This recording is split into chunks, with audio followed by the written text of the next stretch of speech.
Bonjour à toutes et à tous, j'espère que vous allez bien.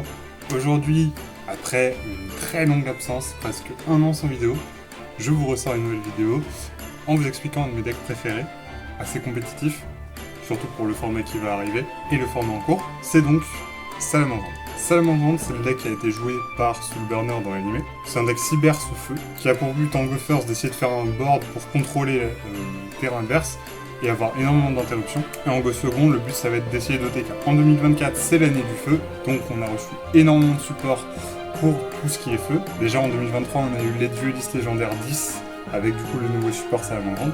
Et depuis les 3 derniers sets principaux, on a reçu énormément de support, surtout là récemment, Code de l'âme qui est sorti dans l'héritage de la destruction. Donc du coup je vais vous présenter ce deck profile. Donc avec ce deck j'ai réussi à faire premier pour l'avant-première de la collection rareté numéro 2. J'ai donc remporté ce magnifique playmat sur lequel je vais vous faire la présentation. Au niveau de mes match-ups ce jour-là, j'ai joué contre Roi du Feu, Œil de Serpent, puis j'ai joué contre Branded Despia, ensuite j'ai joué contre un Zombie Punkorus, et pour finir j'ai joué contre un Snake Eyes Pure. J'ai vraiment eu presque zéro difficulté à jouer pendant le tournoi, je connaissais la plupart de mes effets. Je pense que pour avoir du succès avec le deck, il faut juste s'entraîner et apprendre les combos par cœur. Je vais pas vous faire attendre plus longtemps, on va tout de suite passer à la decklist. Alors on va commencer tout d'abord avec la meilleure carte de l'archétype. C'est bien sûr Salamangreande Gazelle. Merci la balniste de l'avoir remise à 3. Alors tout simplement Gazelle, si vous avez un monstre Salamangreande qui a été envoyé à votre cimetière, vous pouvez invoquer spécialement cette carte depuis votre main. Et après, si elle est invoquée normalement spécialement, vous pouvez envoyer une carte Salamangreande depuis votre deck au cimetière. Donc c'est un extender incroyable, et en plus c'est une carte qui vous permet de jouer. Ensuite, on a 3 Dames des Bugs. Le Dame des Bugs à l'invocation, elle va vous ajouter un monstre Cybers de max niveau 3, par exemple Gazelle, ou alors on verra plus tard Code de l'âme. C'est une carte qui en gros vous permet de commencer à jouer. Je préfère largement jouer des bugs comparé à Buffler, parce que des bugs par rapport à Buffler, elles ne demandent pas de discard, et surtout vous êtes sûr de ce que vous allez récupérer, plutôt que Buffler qui fait juste piocher d'eux. Ensuite on a le deuxième meilleur monstre Salamangreande, c'est-à-dire Salamangreande Road Bull. Donc si vous voulez contrôler une carte Salamangreande, vous pouvez la défausser, cibler un monstre face recto sur le terrain, et jusqu'à la fin de ce tour il va gagner 500 attaque. Et si vous contrôlez un monstre Salamangreande, tant qu'elle est dans votre cimetière, vous pouvez l'invoquer spécialement, mais bannissez-la lorsqu'elle quitte le terrain. En gros, c'est un extender excellent qui va vous permettre de faire des X6-3 et surtout c'est une reborn gratuite. Pour les monstres Salamangreande 1-9, on va commencer par Belette. Alors Belette, elle s'invoque spécialement depuis votre main si vous avez minimum 2 monstres Salamangreande du cimetière, donc très facile à faire. Et son deuxième effet, c'est que si vous faites une invocation rituelle, fusion, synchro, X6 ou lien d'un monstre Salamangreande, vous pouvez cibler un monstre Salamangreande dans votre cimetière, l'invoquer chez l'adversaire, mettre Belette en dessous de votre deck et piocher une carte. Ça commente bien par exemple avec Princesse Prométhéenne, car vous pourrez détruire le monstre adversaire et un de vos monstres pour réinvoquer Princesse Prométhéenne du cimetière et potentiellement Phénix enragé. Important de préciser également, c'est un synthoniseur, donc elle nous permettra de faire une synchro 6. Ensuite, on a un Salamangreande Renard. Renard, à l'invocation normale, elle va vous permettre de révéler 3 cartes du dessus de votre deck. Et si vous avez une carte Salamangreande, vous pouvez l'ajouter à votre main. Mais le meilleur effet, à mon avis, c'est dans le cimetière, vous pouvez défausser une carte Salamangreande pour l'invoquer spécialement et détruire une magie piège face recto. Il faudra juste faire attention parce que vous pourrez utiliser qu'un seul des 2 effets par tour. Ensuite, pour le dernier monstre Salamangreande du main deck, nous avons Salamangreande Jack Jaguar. Si elle attaque un monstre en défense, elle fait des dommages de combat perçant. C'est surtout le deuxième effet qui est intéressant, c'est que si elle est dans le cimetière, si vous contrôlez un monstre lien Salamangreande, vous pouvez cibler un monstre Salamangreande de votre cimetière, le remélanger dans le deck pour invoquer spécialement Jack Jaguar dans une zone pointée par un monstre lien Salamangreande. Donc c'est une reborn gratos. Pour les monstres non Salamangreande, on va commencer par la nouvelle carte de l'héritage de la destruction, c'est-à-dire Code de l'âme. Alors elle a 3 effets. Le premier, c'est que si vous contrôlez un monstre lien, vous pouvez invoquer spécialement Code de l'âme depuis votre main. Durant votre main phase, vous pouvez faire une réincarnation, c'est-à-dire utiliser un monstre Salamangreande lien comme tout le matériel. Surtout le troisième effet qui est très important, c'est que durant la main phase adverse, vous pourrez le bannir depuis votre cimetière pour faire l'invocation lien d'un monstre lien Cybers de minimum lien 3. Donc cet effet tout simplement il va nous permettre durant le tour adverse de réinvoquer par lien notre Pyrophénix afin de faire un Ragiki et un Plumeau en même temps. Et enfin le dernier monstre Cybers du main deck c'est donc EMP Miaomine.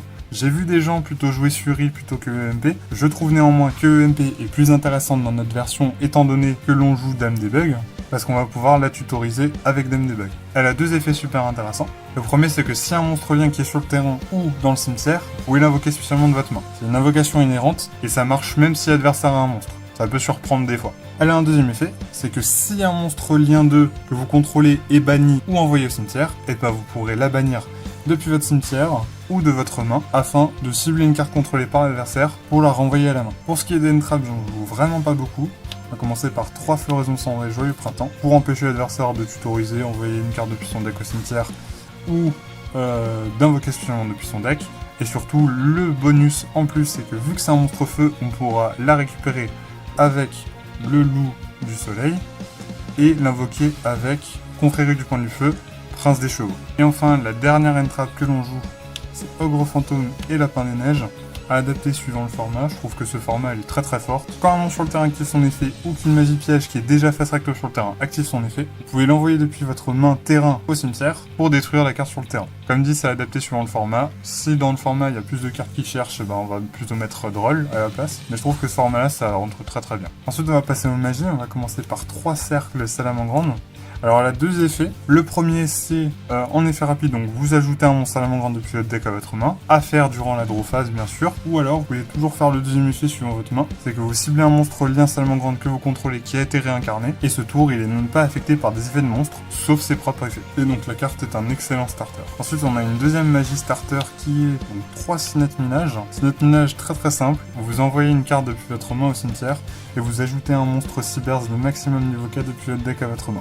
Donc là, cette carte vous fait littéralement tutoriser n'importe quoi dans votre deck. Ensuite, pour les magies one-off, on a une volonté de la salamandre. Elle a 2 effets potentiels. Le premier, c'est durant la phase, vous pouvez invoquer spécialement un monstre salamandre depuis votre main ou cimetière, et ça cible pas. Le deuxième, qui sera le plus important, ce sera que vous pourrez cibler un monstre salamandre réincarné, vous envoyez la carte au cimetière, et vous invoquez autant de monstres salamandre que vous voulez, depuis votre main ou cimetière, en position de défense, la classification lien du monstre que vous avez ciblé. Donc si je cible par exemple mon phénix enragé réincarné, je pourrais invoquer 4 monstres. On a ensuite la magie rapide, c'est-à-dire charge. Donc charge, ça fonctionne un petit peu comme cercle. Le premier effet, vous ciblez 3 de vos monstres feu qui sont bannis et ou dans votre cimetière. Vous en mélangez 2 dans le deck et vous réinvoquez spécialement le troisième. Ça précise pas mon salamandre, donc c'est très très fort. Ou le deuxième effet, c'est que si vous contrôlez un ou plusieurs monstres rituel, fusion, synchro, Xyz ou lien, feu, dont l'attaque actuelle est différente de leur attaque d'origine, et vous pouvez cibler une carte sur le terrain pour la détruire. Ça peut arriver, mais c'est très rare, ce sera plutôt le premier effet qui sera plus intéressant. Et enfin, la seule brique du deck qui est un peu obligatoire, c'est-à-dire Sanctuaire Salamandre. Le seul effet qui sera vraiment intéressant, c'est que si vous invoquez par alien un monstre lien Salamandre, vous pouvez utiliser un monstre lien Salamandre du même nom, comme tout le matériel. Pour les autres magies qui ne font pas partie de l'archétype, on a tout d'abord 3 talents des triples tactiques. Il y a beaucoup d'entraps dans ce format. On la joue pour punir l'adversaire, donc soit piocher 2. La plupart du temps, c'est ce qu'on va faire, c'est regarder la main de l'adversaire pour lui remettre une carte dans le deck. C'est super intéressant, surtout si vous arrivez à trouver un Nibiru parmi les cartes de l'adversaire. Comme ça, vous vous empêchez de vous prendre une Nibiru, vous faites pas des plays un peu bizarres pour minimiser l'impact de Nibiru. Ou alors, troisième effet, c'est vous prenez le contrôle d'un monstre jusqu'à une phase contrôlé par l'adversaire. Donc c'est une très très bonne carte en going first et en going second. Ensuite, pour la dernière magie, nous avons 3 gouttelettes de l'interdit. En termes de ressources, le deck il en est vraiment pas mal. Donc on peut se permettre de jouer droplets. C'est très très bon going first et going second pour casser des bords. Going first c'est une très bonne interruption clairement. Et going second c'est aussi très très bon. Donc, du coup ça vous permet en going second de jouer à travers des boards. Pour ceux qui connaissent pas la carte, même si ça m'étonnerait, surtout si vous êtes tombé sur cette vidéo. Vous envoyez un nombre de votre choix de cartes depuis votre main et ou terrain au cimetière, et vous choisissez autant de monstres à effet contrôlés par l'adversaire, vous divisez leur attaque par 2, et aussi vous annulez leur effet. Et l'adversaire ne peut pas répondre par des effets de cartes, suivant les cartes que vous avez envoyées. Si vous envoyez des monstres, il ne peut pas répondre par des monstres. Si vous avez envoyé des magies, il ne peut pas répondre par des magies. Et si vous avez envoyé des pièges, vous ne pouvez pas répondre par des pièges. Pour les pièges salamandre, on va commencer par un rage. Alors je peux comprendre les gens qui veulent pas la jouer. Franchement, Rage, elle m'a sauvé tellement de situations et je trouve que c'est pas une brique. Donc elle a 2 effets. Premier, c'est que vous envoyez un monstre salamandre depuis votre main ou terrain face recto au cimetière, puis vous ciblez une carte sur le terrain, vous la détruisez. Ou alors le deuxième effet qui est vachement mieux, vous ciblez un monstre lien que vous avez réincarné, donc salamandre, et tout simplement, vous détruisez un nombre de cartes contrôlées par l'adversaire inférieur ou égal à la classification lien du monstre. Donc, si vous avez un lien 2, genre l'eau du soleil, vous allez détruire 2. Si vous avez un lien 4, vous allez détruire 4. Ça dépendra de la situation. Et enfin, le meilleur piège, c'est-à-dire rugissement, c'est simple, c'est une contre-piège qui négate n'importe quoi, donc soit une carte magie, piège, soit un effet de monstre, et ça détruit. Et aussi, si vous réincarnez un monstre lien salamandre et qu'elle est dans le cimetière, elle va se reposer sur votre terrain. Par contre, elle sera bannie quand elle quittera le terrain. Et il faut juste faire attention parce que vous pouvez utiliser qu'un seul des 2 effets par tour. Et enfin, le dernier piège, c'est bien sûr 3 infinis éphémères, pareil, une très bonne option dans ce format. Les monstres, bah il y en a plein. Annuler les effets des meilleurs monstres. Donc voilà, c'était tout pour le main deck, on va maintenant passer à l'extra deck. Pour l'extra deck, on va commencer avec 2 copies de Salamangreande Feu Lynx. Alors, pour tous les puristes de Salamangreande qui disent ouais, il faut en jouer 3. Alors, honnêtement, je suis de l'avis que si vous en jouez 3, au moment où vous allez jouer le 3ème, ça veut dire que vous avez déjà perdu. Donc pour moi, 2 c'est largement suffisant. Surtout que l'extra deck dans ce deck, il n'y a pas forcément beaucoup de place. Donc pour moi, 2 c'est largement suffisant. Le premier effet qu'elle a, c'est que si vous invoquez par lien cette carte, vous pouvez ajouter un sanctuaire Salamangreande, donc c'est-à-dire le terrain. Et le deuxième effet, qui va aussi être très utile, c'est que si plusieurs monstres Salamangreande que vous contrôlez vont être détruits au combat ou par un effet de carte, et vous pourrez la bannir du cimetière à la place. Ensuite, nous avons l'alien 2, Salamangreande Loup du Soleil. Alors elle demande 2 monstres à effet feu pour être fait. Si plusieurs monstres sont invoqués dans le monde ou spécialement dans la zone qu'elle pointe, vous pouvez simplement reprendre un monstre feu de votre cimetière en main. Par contre, vous ne pourrez pas l'invoquer normalement, ni spécialement, ni activer ses effets le tour. Un petit ruling intéressant, si vous reprenez un monstre de l'extra deck, la restriction ne s'applique pas. Par exemple, si vous reprenez une princesse prométhéenne, vous pourrez l'invoquer et faire son effet. Et elle a un autre effet, c'est que durant la mine phase, si vous contrôlez cette carte qui a été réincarnée, et vous pourrez reprendre une de vos magies pièges Salamangreande dans le cimetière à votre main. Ensuite, on a Wicked Cybers. Alors Wicked, elle empêche la destruction elle-même au combat et par effet de carte, et les monstres qu'elle pointe, Cybers par effet de carte. C'est déjà arrivé que ça me sauve, par exemple contre Ogre Fantôme et Lapin de Neige. Et si un plusieurs monstres sont invoqués spécialement dans une ou plusieurs zones qu'elle pointe, vous pourrez bannir un monstre Cybers depuis votre cimetière pour ajouter un synthoniseur Cybers depuis votre deck à votre main, c'est-à-dire tout simplement la belette. Ensuite on a Ita, la charmeuse de feu en flamme. Elle demande 2 monstres dont un monstre feu pour la faire. Et en gros l'effet de la carte qui est le meilleur, c'est que vous pouvez cibler un monstre feu dans le cimetière adverse pour l'invoquer spécialement dans la zone qu'elle pointe. Donc ça c'est super intéressant pour faire des OTK, ou par exemple si vous prenez Floraison de Cendre et Joyeux Printemps pour quand même essayer de faire un board. Ensuite on a IP Masquerena, donc elle demande 2 monstres non liens pour être faites, et durant la même phase adverse, vous pouvez activer l'effet suivant, c'est que vous faites une invocation en lien en utilisant cette carte que vous contrôlez comme matériel, et le monstre lien que vous invoquez ne pourra pas être détruit par effet de carte. La carte que l'on va invoquer avec IP Masquerena, ce sera tout simplement SP Petite Chevaleresse. Alors bien sûr je vous proposais une option budget si vous n'avez pas l'argent pour acheter SP, ce que je peux comprendre, c'est une carte qui est très chère, donc elle demande 2 monstres à effet pour être faite, et tout simplement si elle est invoquée par lien en utilisant un monstre donc de l'extra deck, et vous pourrez cibler une carte sur le terrain ou dans le cimetière pour la bannir. Par contre le tour où vous activez cet effet, vous ne pourrez pas attaquer directement. Et lorsque l'adversaire active une carte en effet rapide, vous pourrez bannir un monstre que vous contrôlez et un monstre contrôlé par l'adversaire jusqu'à la fin du tour. C'est une carte de 120. Elle mérite pas d'être ban à mon avis, mais peut-être limitée à 1 ça peut être pas mal. Alors du coup si jamais vous n'avez pas l'argent pour jouer à SP, je peux toujours vous recommander Licorne Chevalier du Cauchemar. C'est pas aussi bien que SP dans le sens où elle c'est un 3 et qu'elle demande de défausser, mais elle agit à peu près pareil en renvoyant dans le deck une carte face recto sur le terrain. Ensuite, pour le lien 3, nous avons Princesse Prométhéenne, Donneuse de Flammes.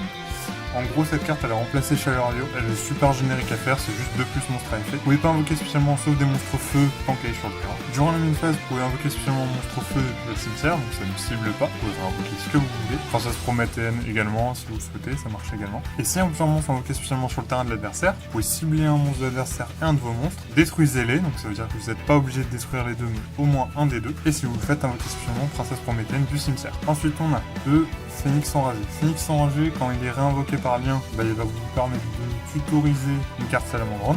Généralement, ce sera volonté, ou alors si vous l'avez déjà en main, ce sera généralement rage ou rugissement. S'il y a un plusieurs monstre feu face recto que vous contrôlez qui est détruit au combat ou par un effet de carte, vous pouvez cibler le monstre, elle va s'invoquer spécialement et gagner l'attaque du monstre que vous avez ciblé. C'est parfait pour faire des OTK. Et ensuite, on a Salamangreande Phénix Pyro. En gros, c'est une carte qui est devenue grave jouable grâce à Code de l'âme.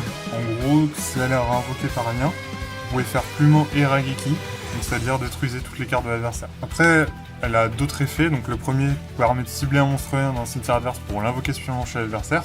Et si un monstre lien qui est invoqué spécialement chez l'adversaire, vous pouvez cibler un de ces monstres et infliger de dommages à l'adversaire égal à l'attaque du monstre qui a été invoqué. Donc c'est une carte de fou parce que Going First ça vous set up un Rageki et un Plumeau. Et aussi c'est une carte de fou dans le sens où ça vous permet de gagner au time parce que vous pouvez réinvoquer un monstre lien avec Belette. Pour la sélection que l'on joue, on joue Salamangreande et Salammirage. Alors elle se fait très facilement, elle demande 2 monstres de niveau 3 pour être fait. Vous pouvez détacher un matériel pour invoquer spécialement un monstre Salamangreande depuis votre deck en position de défense, mais vous ne pourrez pas activer les effets des monstres, sauf ceux des effets des monstres feu le reste du tour. Si elle est invoquée par Exise et envoyée au cimetière pour une invocation en lien dans le Salamangreande, Salamangreande. Vous pouvez cibler un monstre face recto sur le terrain et le renvoyer à la main. Et enfin, confrérie du point du feu, Prince des Chevaux. Alors c'est une synchro 6 qu'on va faire généralement avec n'importe quel niveau 3 et Salamangreande belette. Elle vous permet à l'invocation synchro d'invoquer spécialement un monstre au feu niveau 3 depuis votre deck.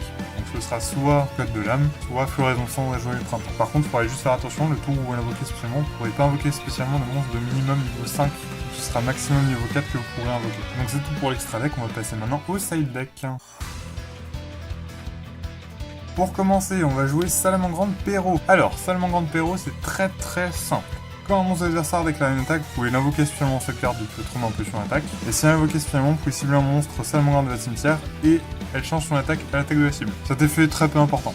C'est surtout le troisième effet qui est important, c'est que vous pouvez la sacrifier pour gagner 2000 points de vie. Donc au time, vous avez une option supplémentaire, vous pourrez par exemple l'invoquer spécialement avec Étale au Mirage. Et si Étale au Mirage se prend un Floraison Cendre et Joyeux Printemps, ou n'importe quoi qui l'interromprait, et bah vous pourrez faire tout simplement Phénix enragé. Mais ça reste une option qui m'a fait gagner plusieurs fois et qui est bien plus safe. Vous êtes clairement pas obligé de la jouer, c'est juste que je trouve que c'est une carte qui est très cool. C'est un petit monstre commun que peu de personnes connaissent. Ensuite, on a deux Dino Eater Pancraceratops. Alors cette carte, elle m'a été fortement inspirée du CDF, du deck profile du CDF, du joueur Salamangreande, où en gros cette carte, donc si votre adversaire contrôle plus de monstres que vous, et bah vous pouvez l'invoquer sur cette carte depuis votre main. Et en effet rapide, vous pouvez sacrifier un monstre Dino Eater pour cibler une carte contrôlée par l'adversaire et la détruire. C'est très fort parce que déjà c'est un gros monstre, hein, à 2600 points d'attaque, et surtout ça détruit un en effet rapide et en se sacrifiant. Ce qui fait que contre des cartes style absorption de compétences, et ben la carte va quand même pouvoir péter l'absorption de compétences. L'effet s'active sur le terrain, mais il se résout au cimetière. Ensuite on a 3 Corbeaux DD. Je trouve que c'est une carte qui est très bon dans le format. Il y a beaucoup de decks qui ont besoin de leur cimetière, donc bannir une carte du cimetière adverse, ça reste toujours très bénéfique. Ensuite, on a un Plumeau de Mortis et 2 Orages Foudroyants. Pour moi, généralement, les cartes, elles ont la même utilité, c'est détruire tous les magies et tous les pièges contrôlés par l'adversaire. Après, Orage Foudroyant a quand même l'effet supplémentaire de détruire tous les monstres. Mais c'est seulement si vous ne contrôlez aucune carte face recto. Ça peut arriver que vous l'activiez en ayant un monstre face verso. Dans ce moment-là, ça marche. Ensuite, 3 Cyclones Cosmiques. Très simple, payez 1000 life points, ciblez une magie sur le terrain, bannissez-la. La logique, c'est qu'il y a beaucoup de decks qui utilisent les Backrons en ce moment, par exemple Phoenix Stone ou des choses comme ça, qui n'aiment pas avoir leur carte bannie, donc Cyclone Cosmique reste une option excellente. Et enfin, barrière dimensionnelle, carte de fou, hein, ça tue beaucoup de decks qui ne jouent pas beaucoup bien. Ça peut tuer des decks entiers style Voiceless Voice, style Yubel, style Branded, mais voilà, ça peut tuer plein de decks sauf les decks là. Et voilà, c'est tout pour ce deck profile, j'espère qu'il vous aura plu. Si la vidéo vous aura plu, je vous demanderai tout simplement de liker la vidéo. Si vous voulez voir plus de contenu qui sera beaucoup plus régulier maintenant, je vous inviterai tout simplement à vous abonner.